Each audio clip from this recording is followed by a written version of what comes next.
bisimila daleen ak jàmm yéen ñi faxeek télé bii di Sénégal TV tey ñu am mbégteeg bànneex di leen dalal ci seen premier numéro émission gëm sa bopp nee naa leen nag gëm sa bopp li ko tax a jóg mooy dinañ dox ci mbeddu ndakaaru yi wala su ko jaxee ñu jël roppaxlaan fekki doomi Sénégal yi nga xamante ni ñoo ngi dóor seen waax te dara mayu leen ko lu dul gëm seen bopp nee naa leen tey nag damaa ñëw ci sama diiwaan di Sicap Mbao nar fee dalal ki nga xamante ni moom mooy le PDG du groupe David Diop Mendes comme mbokk yi topp leen ma ñu def visite boobule.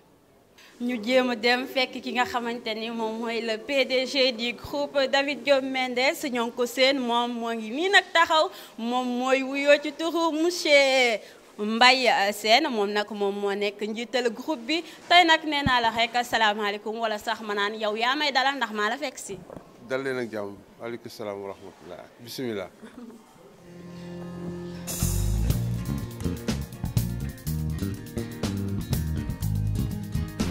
mbokk yeeg xarit yi comme ni ma leen ko waxee woon rek tey dañoo ñëw fii ci diwaanu Sicap Mbao ki nga xamante ni moom mooy directeur général bu groupe David Diop Mendes dalal ñu ci suñu biir premier numéro émission gëm sa bopp nee naa leen gëm sa bopp concept bi mooy lan dañuy dox fekki doomu réew mi nga xamante ni dañu gëm seen bopp loolu di liggéey ñeneen ñi tamit ci boobu la liggéey sax ñuy liggéey ci ginnaawam di yóbbu lu ñu suturloo ci seen kër ma ne ko lu ñu mel nag day jëmale réew kanam loolee nag tax na ba nee naa ko rek asalaamaaleykum. waaleykum salaam soxna Aïcha ñu ngi leen di dalal ak jàmm ci école David Diop Mendes fii ci Sicap Mbao doon wax bisimilah et nous sommes à votre disposition voilà. dëgg la comme ni nga ko waxee monsieur Mbaye Sène tey nag dañoo ñëw fii ci sa biir école waaye ñun nee nañ li ñu impressionné ba nga nekk suñu premier invité ci suñu émission gëm sa bopp mooy dañoo nekk ak yow di la suivre xëy na xamoo ci dara peut-être aussi miinuñu la woon ñu gis ni école bi toll woon nii loolee nag ñaax ñu ne pourquoi pas ñu ñëw waxtaan ak yow su ko defee waa Sénégal gën a xam ni am na ñu nekk ci biir réew mi gëm seen bopp. ci loolu nag sama première question mooy lan moo la dugal ci secteur bu enseignement bi. waaw loolu di laaj bu neex la yëf yi donc comme ni nga ko waxee du man rek man la ak sama naataango sama xarit Omar Lo ñun ñoo ko sos ñu koy sos nag ñu justement ñu génn université. man maa ngi woon di jàngale ci centre sauvegarde comme professeur vacataire centre sauvegarde mi ngi dépendre ci éducation surveillée ak protection donc pour des jeunes en situation sociale difficile ci ministère de la justice la dépendre donc foofu laa doon joxe ay cours ma tase ak sama xarit bi nag ci benn école yàlla def aussi ñu déggoo nekk ci système bi nekkoon université aussi di ñaxtu ci système éducatif bi ni mu demee woon jamono yooyu parce que dañ doon wax ni système bi dafa xawoon na doy waar donc njàng mi xawoon na sooxe jamono yooyu donc ba tax na ñun aussi biñ ciy dugg dañ ne woon ñun dañuy réagir contre la dégradation du système scolaire sénégalais. donc loolu moo ñu gën a dugal ci mbir yi. ma nga xam ni dañuy indiwaat un enseignement de qualité. avec presque un peu le système traditionnel bi amoon maanaam ci suñuy mag yi lañu jànge woon ba fort ñun aussi li ñu jànge woon ba yàlla def ñu nekk lii tey donc moom lañu jéemoon a indiwaat ànd ci ak farlu ak pas-pas donc loolu moo ñu ci dugal ñaareel bi dañ ci ñëw pour jàppale. État Sénégal parce que maintenant c'était le système monté wan nit ñi tamit ne leen doon ay ndaw du tere nga jéem ne pas doo toujours nga xaar dara ci réew mi ci état bi mais yow tamit nga jéemal sa bopp jéem loo xam ne ni di ci mën a suturlu ci ak say njaboot ak ñeneen ñi nga àndandool di liggéey loolu moo ñu gën a tax ñu ne dañuy ñëw venir l'État en appoint maanaam gunge état bi wala aussi jàppale état bi ci politique éducation surtout que école yi jamono yooyu doyul ci banlieue bi école yi doyul wala sori na transport bi aussi jamono yooyu xaw na doy waar ba tax na xale yu bëri bàyyi woon nañ jàng donc loolu tamit il faut nga joxaat leen chance delloo si waat leen école ci li nga koy mën a jaare mooy nga ubbi école mu nekk privé comme état bi aussi mënut a dox sans le privé tamit mënut a dox sans état bi donc nga ubbi école privée pour permettre xale yooyu ñu duggaat ci système éducatif bi yàlla may leen ay diplôme ñu mën a aussi insérer wu dans la vie active donc loolu moom ñu ci dugaloon daal moo joxoon kii boobu. mu mel ni dafa am benn relation buy dox entre yow ak ndaw yi. waaw xam nga dañ ne réew moom su doxee il faut nit ñi jàng da ngay dégg souvent ñu ne la éducation de base maanaam yar du nekk rek yar booy jël di dóor nit ñi déedéet yar la ci biir kër gi mais biir kër gi école dafay refléter presque kër gi donc liñ la defloo ci biir kër gi yar la ci teg la ci soo demaatee école di nga ko fa fekk wala nga fekk fa lu ko raw donc loolu moo laal Sénégal ñu gëm na tamit réew bala muy mën a dox il faut mu jaar ci jeunes yi donc jeunes yi tamit xale ndaw yi il faut ñu tàggat leen jox leen ay compétences pour que ñu mën a nekk ay citoyens modèles li ñuy wax souvent ci suñu jargon bi mooy former des jeunes donc des citoyens modèles yoo xam ni dañuy am savoir faire savoir être savoir devenir donc ñett yooyu moom mooy suñu cosaan donc moom lañ fi fekk dañuy fekk ñu yar ci noonu ñu jaar ci noonu mais pour que ñu mën a jël loolu lépp dajale ko ba nga xam ne ñu mën a jariñ suñu réew il faut que jeunes yi ñu tàggat leen yar leen jox leen maanaam yar bu baax donc muy éducation de base ñun li ñu koy waxee pour éducation de base plus une instruction rigoureuse c'est-à-dire jël yar bi ak joxe xam-xam bi méngale ko pour que jeune bi mën a nekk quelqu'un de modèle waaw ku mën a ràññeeku ci biir réew mi mën a jariñ am réewam donc ñun ñu gis ne loolu tamit dafay soqali jàng day soqali réew parce que réew yi di avancé yëpp dañoo jàng waaw donc boo jàngul yaa ñi nekk ci mbedd mi yom yéen a yem wala yaa bàyyi mayu ñoo yem li ñuy wax bàyyi mayu donc doo mën a jariñ sa bopp doo mën a jariñ sam réew donc vaut mieux aussi nit ñi dem aussi jàngi ñun loolu leen gëmoon loolu leen gis ñu ne nag ci lii leen mën a jàppale ñun suñu réew pour que ñu mën a bokk au moins ci réew yi en tout cas gën a fës wala gën a feeñ léegi ci àddina bi waaw idée bi nag ñu ngi ko am à partir de presque 1996 97 donc ci doon ko am commencé di ko dox mën naa leen sax man sama xarit bi Omar Lo moom moo ma pousse ci mbir yi moo ma ñemeloo waaw ba vraiment yàlla def ñu agsi fii tey donc depuis 97 daal ba léegi ñoo ngi ci mbir yi. jërëjëf soxna Aïcha bon comme ni ko sama xarit bi sama doomu ndey monsieur Sène waxee donc la création remonte en 1997 depuis 1997 nag on a franchi quand même des étapes et des paliers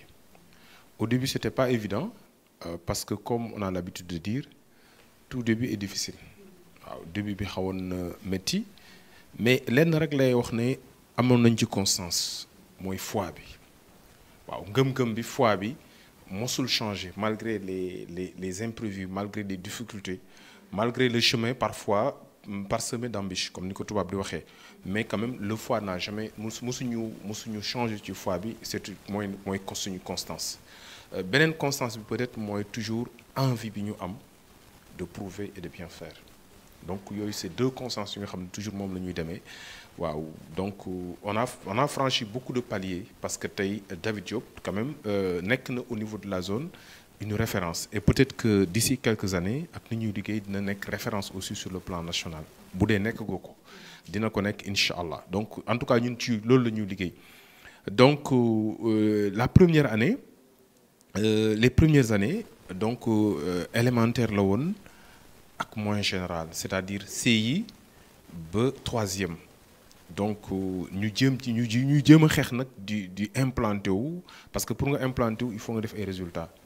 donc il faut ngay def résultats donc on a fait les résultats parce que tamit ni ma loon koy waxee rek début bi c'était l'inexpérience début bi toujours da ngay am donc ay difficultés mais malgré tout on a tenu quand même on a fait nos preuves liggéey wane ci ay résultats nit ñi commencé di gëm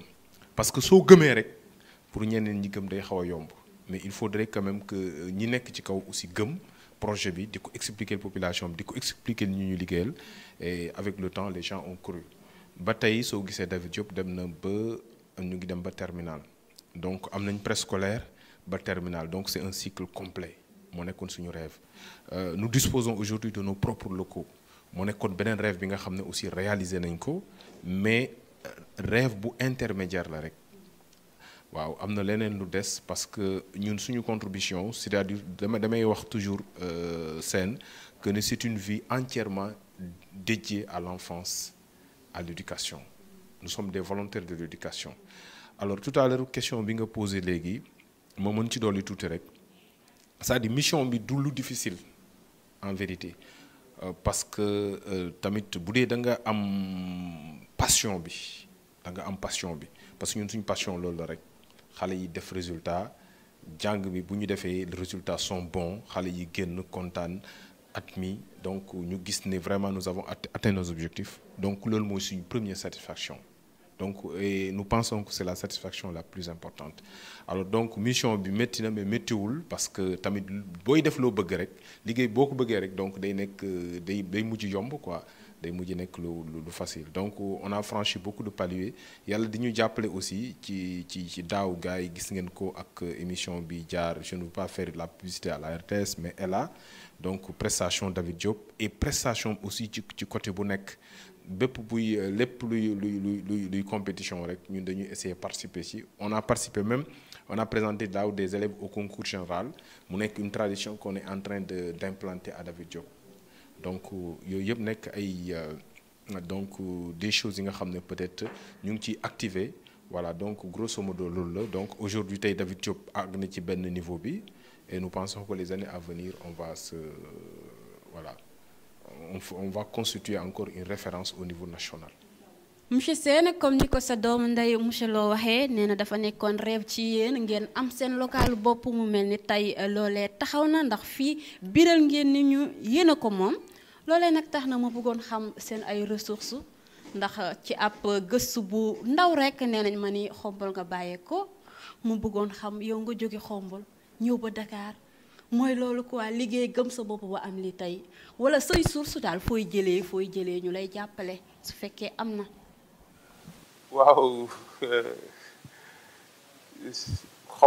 xombal la dëkk foofu laa juddoo foofu laa màggee foofu laa jàngee si ba classe de CM2 et puis pour vous dire que li tax ñun ñu dugg ci lii encore mooy le système toujours donc système bi jàngalekat yi ñaam ñu ngi fi système bi kii na waaye amoon na fu mu sooxee parce que ñun aussi musuñu jaar ci école privée yàlla dafa def na ñu dugg ci mais dugg bi mooy jàppale toujours état bi rek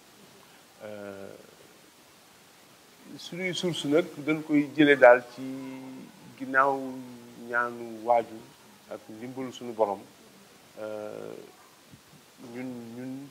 mooy gëm gi mooy li Omar wax duñ ko gëm ko ànd ci ak foi ànd ci ak ngor waaw parce que lépp looy def te amuloo ngëm ànduloo ci ak ngor def naa du sori am nañ ci ngor am nañ ci ngëm am nañ ci doylu li wolof di wax na saabu du fóot boppam mais xañ na ñi ñuy déglu wala ñi ñuy seetaan ëllëg dina xam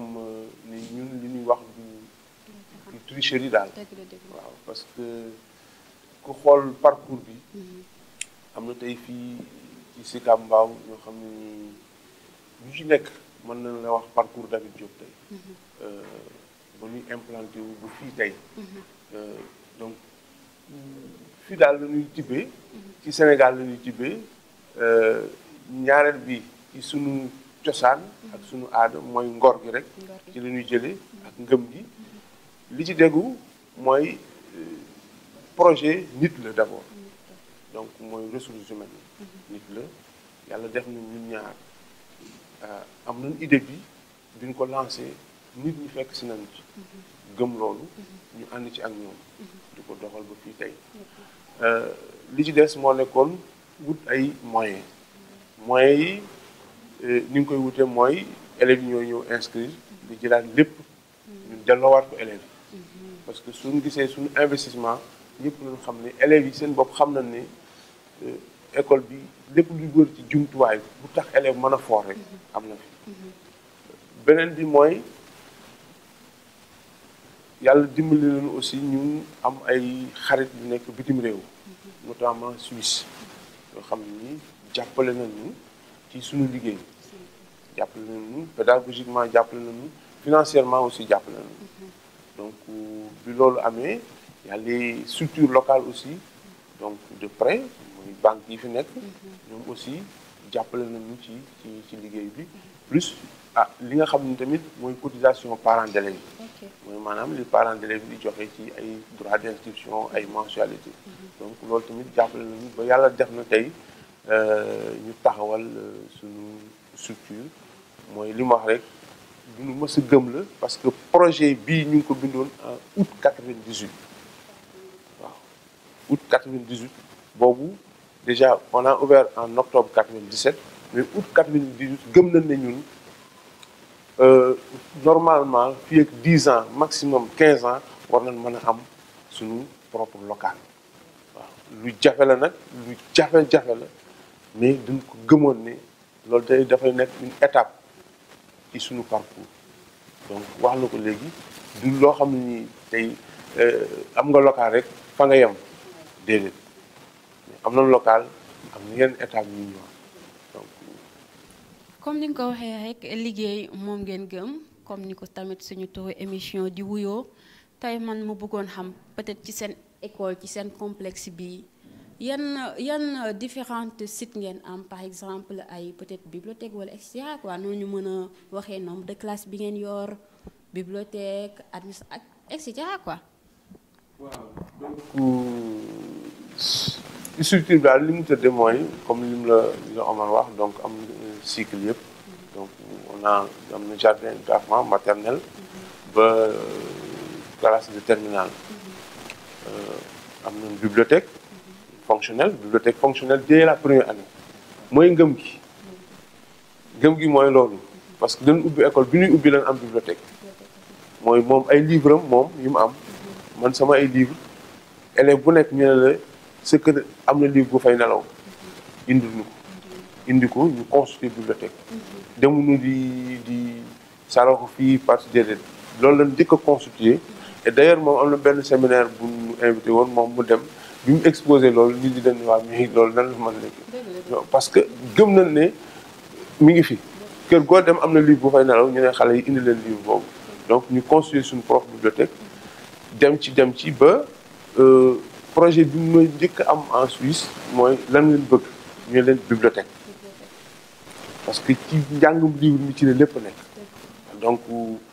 bibliothèque alors ñooñu aussi adhéré ci loolu ñu ñëw implanter bibliothèque bi parce que gëmoon nañ ne boo amee livre rek presque am nga réglé nga lépp waaw parce que xale yu bëri amul ay livre wala boog tàmmul bi lire moom professeur français la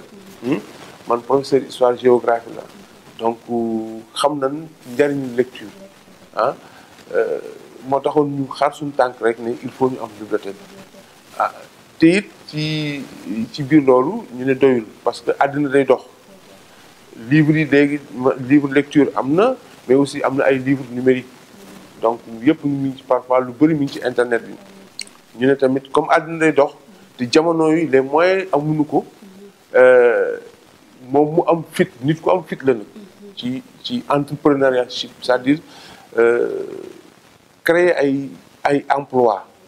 parce que gis nañ ay xale yu fi nekk yu jàng xañ na ci loolu domaine boobu mu nekk amuñu chance am feneen ñu woo leen tegaat leen foofu mu créer cyber donc ubbi cyber mu metti lool mais mu ubbi cyber donc faciliter accès bi à toute la population environnante ak aussi élèves yi donc ñu ñëw di gëstu di ci consulter donc loolu mooy li fi nekk am nañ infirmerie aussi donc dafa bokkoon ci suñu ay rêve suñu innovation am nañ aussi un projet de laboratoire donc avec waa APIXI aussi donc am nañ un projet de laboratoire on a mis en place aussi un cadre boo xam ne ni xale bi cosaanam bàyyiwu ko mais ubbeeku na ci biti c'est-à-dire sur le plan culturel aussi l'école est très animée donc comme wax na ko léegi am na ay émissions am na ay club am na ay activités culturelles yoo xam ni qui font véritablement vivre l'école waaw. est-ce que mën nañu xam ndax parfois da ngay def social. waaw loolu am na et bon c'est par hasard honnêtement par hasard la donc je viens tout juste de recevoir cette demande de prise en charge. D'accord. waaw demande de prise en charge par hasard léegi laa koy war moom mii parce que gisu ko woon te dañ ciy discuter te il y a énormément de cas sociaux ñoo xam ne nii même ba université fi mu doon ñu ngi leen di topp am nañ ay partenaires yoo xam ne ñu leen di jàppale di leen may bourse chaque mois ñu ñëw ñu jox leen seen bourse donc ñu dem jàngi université école bi day jël en charge am nañ ay partenaires yoo xam ne dañuy wax ne aussi jox leen ay quelques cas élèves ñu fay leen intégralement seen année scolaire donc social boobu tey mën nañ ne sax ñun social boobu ci li ñu gën a dimbali ba yàlla gën ñu wàllu ci la bokk waaw parce que xam nga fi mooy école bi nga xam ne da ngay ñëw sax di waxaale scolarité waaw waxaale scolarité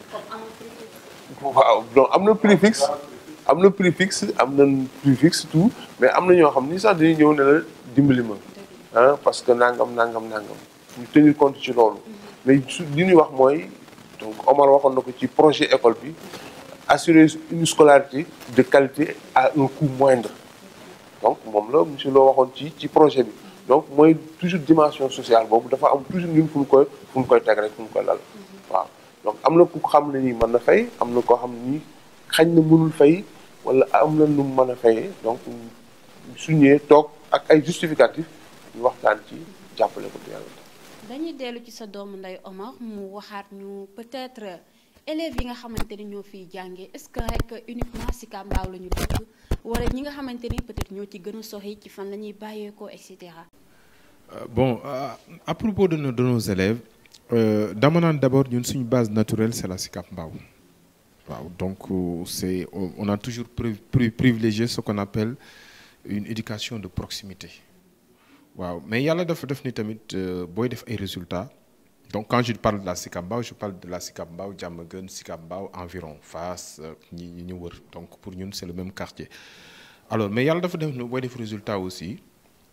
nit ñi dañ koy dégg donc les gens sont au courant du travail qui se fait à David Diop et des résultats yi nga xam ne moom la ñu am à chaque fin d'année ce qui fait que ni beaucoup de gens maintenant nous viennent de Rufisque de Kër Mbaye Fall de Thiaroye parce que tamit de Kër Massar donc élèves yi ñu ngi leen di recevoir actuellement fu nekk et je vois que depuis quelque temps aussi turu David Diop mu ngi dem fu nekk en bien heureusement donc ñun tamit ñuy jéem a farlu rek donc ci discipline bi d'abord parce que dañ ne enseignement d'abord discipline la on essaie d'instaurer une discipline bu nga xam ne élèves yi dañ ci je salue les élèves parce que yàlla dafa def aussi suñu wax ak ñoom di leen teg ci yoon ñoom dañuy nangu discipline boobu parce que ki koy instaurer am na mérite mais ki koy accepter aussi je pense que moo ëpp mérite alors en général les élèves l'acceptent ce qui fait que ni yàlla daf ñuy def ay résultats aux différents examens que ce soit au BFM que ce soit au bac que ce soit à l'entrée en sixième et au CFE voilà donc daaw CFE bi gis nga ne entrée en sixième CFE bi les résultats je ne parle pas de l'entrée en sixième parce que l'entrée en sixième c'est pas un diplôme mais c'est le CFE qui est un diplôme alors on avait fait de très bons résultats on a avoisiné les 80% au CFE malgré que daaw gis nga ni mu demee sur le plan national alors beaucoup d'écoles n'ont pas voulu même wax li ñu am CFE ñun on a eu la chance vraiment de faire de bons résultats aussi au CFE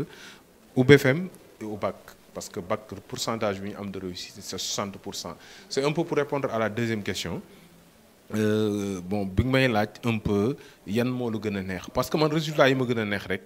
mooy résultat yi élèves yi def waaw en premier lieu c'est pas ce qu'on a atteint ce qu'on a pu obtenir comme objectif, mais d'abord les résultats yi nga xam ne élèves yi dañ koy def et à la fin de l'année ñu proclamer ko ñu sargal leen lors des différentes manifestations, notamment de la cérémonie de remise de prix, parce que ñun kooku moom on tient waaw cérémonie de remise de prix moom mënul ñàkk David Diop waaw bu ñu ko deful c'est comme si on a perdu une année scolaire. Donc c'est une tradition aussi ici à l'école. Chaque année on récompense les meilleurs élèves et maintenant lañ leen koy wax on prépare les élèves psychologiquement à travailler et à être récompensés, parce que bi ñu koy commencé il y a quelques années dañuy préférer chaque fois meilleur élève bi ñu désigner ko ci école bi en termes de moyenne ñu jox ko un ordinateur portable. Ça demande des moyens. Tout à l'heure il a parlé des Suisses yi nga xam ne dañuy jàppale, parfois ñoom ñoo ñu koy jox, parfois suñu propre moyen on achète un ordinateur portable jox ko. Et que daaw année bi ñuy génn il faut que je le rappelle aussi nous avons eu la chance APIX di organiser cérémonie de remise de prix. Ñoom tamit xam naa pour élèves yi nga écoles yi nga xam ne ils étaient impactés. Alors muy seen programme social ils ont trouvé vraiment nécessaire aussi de récompenser élèves David Diop yi. Parmi ces élèves là il y a 13 ordinateurs yoo xam ne ñoom may woon nañ ko, donc pour récompenser les meilleurs, surtout les élèves yi nga xam ne dañu jàll bac ak mention. Parce que damay rappeler ne année bi génn ci zone bi ñu nekk que ce soit Mbao fii yëpp y a eu que 2 mentions bien je crois, suñ benn élève moo ko am ak benn élève bu nekk lycée Mbao. Donc c'est un peu pour vous dire comme liggéey bi ñuy def, donc c'est pas un travail boo xam ne très simple. Voilà, on est en train de faire notre mieux en tout cas pour di exister au niveau de la zone et au-delà même de la zone exister sur le plan national. nekk nañ fi ak ñoom ñaar di ay ñaari doomu ndey ñu wax ñu seen parcours ba yegg si fi nga xamante ne moom mooy groupe David Diop Mendes bi nga xamante ni kenn dootul laam-laamee excellence am. loolee tax na ba dañoo nar a jóg xooli ña nga xamante ne ñoom la ñu bokkal liggéey bi, bokk na ci administration bi, waaye tamit jéem a xoolaale yenn ci photo yi nga xamante ni teg nañ ko ci école bi, su ko defee moom mu jàll ak ñun ci benn petit commentaire. Monsieur Sène, comme dañ lay bàyyi xëy nga commentaire ñu portale bi nga xamante ni moom ci sa bureau ñu ci seen ay photo di ci seen ay photo Serigne, photo Senghor, seen photo ay photo élèves. waaw donc mosaïque la rek. mosaïque boo xam ni c'est vrai par rapport ak sunu inspiration tuuti. ci ko def mais dafay refléter un tout petit peu maanaam jaar-jaaru école bi. xam nga mënoo def Senghor ku ko gis xam ne nitu culture la. ñeneen ñi fi nekk kilifa diine yi donc mënta ñàkk aussi ci sunu cadre yi. bien vrai que xëy na waaw mais daal nous sommes dans une république laïque. waaye nag am na yoo xam ni moom ay sensibilité yoo xam ni mënuñu si ñàkk. li ci des moom ay photo la donc différentes équipes pédagogiques yi nga xam ni ñoom door nañ ak ñoom. liggéey bi. waaw donc ñu leen jël teg ko fii vraiment pour ñu xam ne ñoom it à chaque fois bu ñu ñëwee ñi fi nekk ak ñi dem. ñu xam ne ci kër gi. ñoom ñoo ko sancoon ak ñun. waaw te fépp fu mu mën di nekk fierté la pour ñoom, fierté la aussi pour ñun. wax nga photo yëpp waaye man gis naa ci benn boo xamante ni xëy na bàyyiwoo ci xel te photo bi daf ma neex lool ndax dafa ute ak local bi nga xamante ni fi laa la fekk muy soit bi wala bi ma bëggoon xam lii groupe David Diop Mendes bi bu yàgg la kañ la woon ak tamit ndorteel bi. waaw bii mooy li nga wax rek mooy bâtiment bi njëkk loué. fii ci Sicap Mbao depuis octobre 97. te booy seet ba léegi ñu ngi conserver suñu couleur yi. donc bleu blanc bi ñu ngi koy conserver fii la njëkk a nekk. mu nekkoon kër nekk kër rez-de-chaussée. ak benn étage. yàlla def ñu dem ba borom kër gi. ñu convaincre ko ba mu defal ñu deuxième étage. ok comme deuxième étage moo nekk nii. moo nekk nii. alors léegi nag ñun boobu tamit suñu mébét yëpp moo nekkoon daal nan la ñuy def ba am cadre boo xam ni classe salle de classe la. parce que élèves yi ci néeg yu ñu aménagé la woon. dem na ba ci suñu benn partenaire bu ñëwoon fii. moom moo def photo bi. bi mu gisee xale yi. ci salle de classe yi mu nekk néeg. boo aménagé. loolu xawoon ko metti par rapport moom fu mu jógee Suisse. ba mu demee daal na ne li mu gis fii daal il faut ñu wut ci saafara. ci la gën a convaincre tamit moom yeneen ñi. ba ñu fayal ma formation. management de projet ISM bon je m'excuse pour la publicité ma dem foofu def ko formation pendant 1 an ñu yóbbuwaat ma def stage ci la ne nag léegi le projet taxaw na bind nañ projet bi consolidé nañ ko léegi nañ jàppale gars yi pour ñu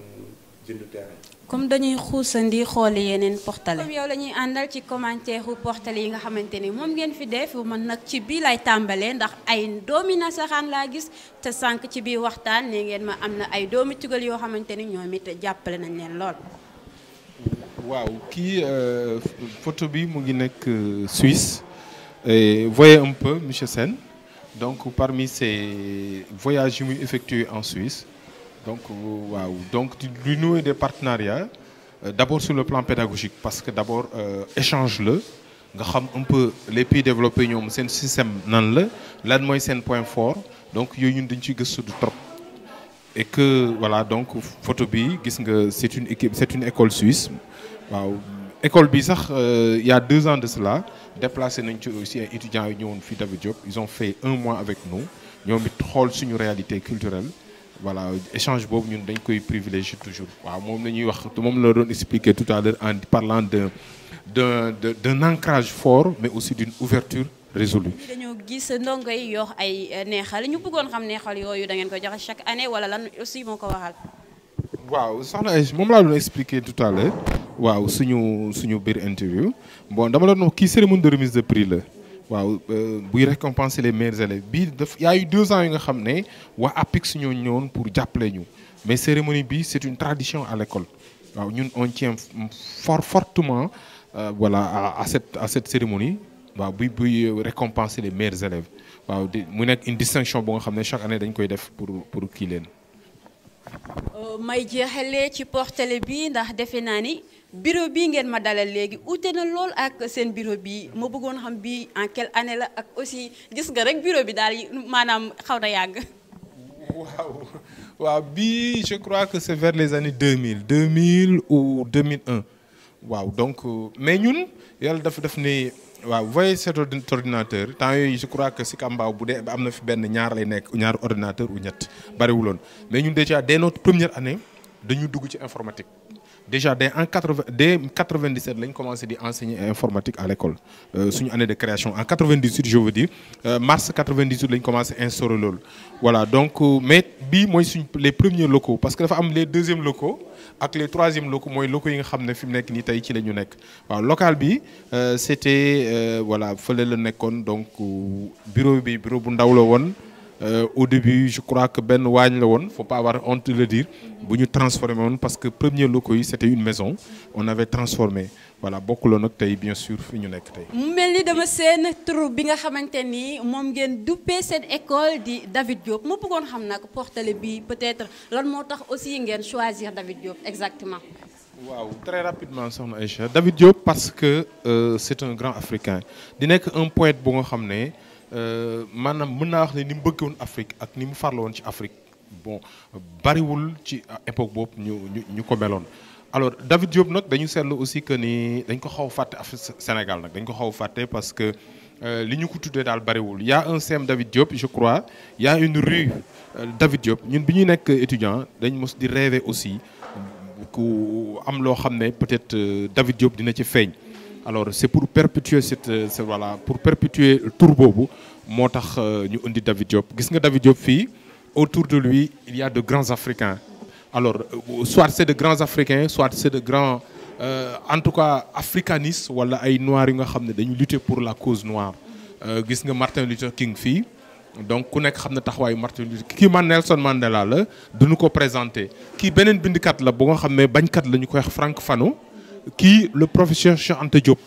waaw Cheikh Anta Diop lépp loo xam ne liggéey na ko ci der bu ñuul donc valoriser ko kenn du ko kii c'est un savant dafa am lu muy symboliser il s'appelle Cheikh Modibo Diarra c'est le premier c'est le premier savant bi qui pilotait la mission sur la planète Mars la mission Pathfinder moom moo ko def c'est un Malien alors dañ koy def uniquement pour wan toujours africains yi que ne ils peuvent comme ni ko Obama di waxee ils peuvent nous pouvons donc mooy illustrer di taxawaayu Cheikh Modibo Diarra alors très rapidement dama lay wan un peu là c'est un peu la présentation de David Diop qui est notre parrain kii c'est un texte bu nga xam ne moom moo ko bind un texte très célèbre qui s'appelle Renégat gis nga fii à la main la ko bind on a repris le texte loolu yëpp te muy nekk li ñu wan souvent suñu xale yi pour ñu xam ñoom ñu gën a mën a enraciner wu tout à l'heure quand on parlait d'enracinement et d'ouverture un ancrage fort une ouverture résolue waaw mu nekk des modèles yu ñu leen di présenter pour ñoom ñu jël ko en référence.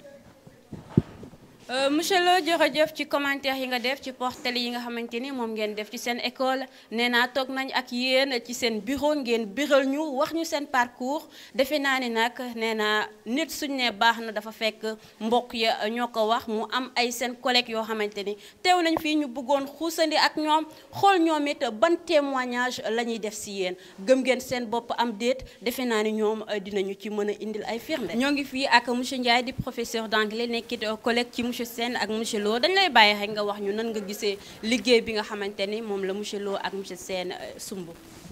d'accord maa ngi sant leen gërëm personnellement man moom monsieur Lo ak monsieur Sène du ma jóg ci di leen encourager seen liggéey voilà c'est des deux jeunes vraiment qui ont su entreprendre donc dañoo gëm seen bopp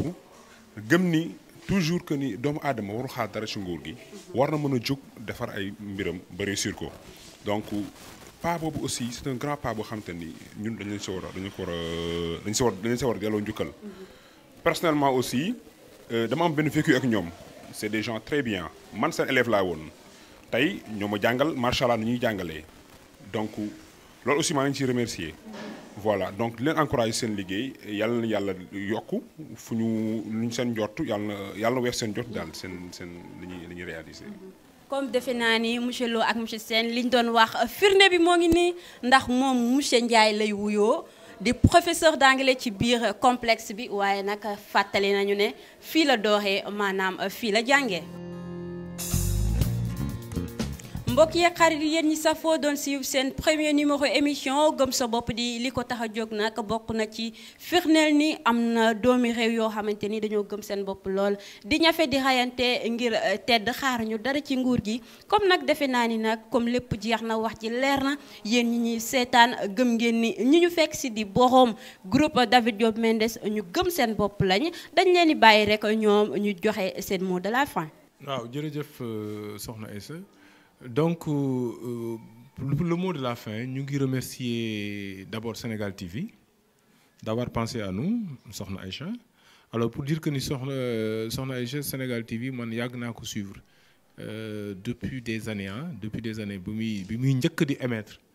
avec en général de suivre l'émission où nous recherche une pièce de théâtre pour gars qui jouer Taxi Sirouman. J'aimais bien, je suivais. Donc,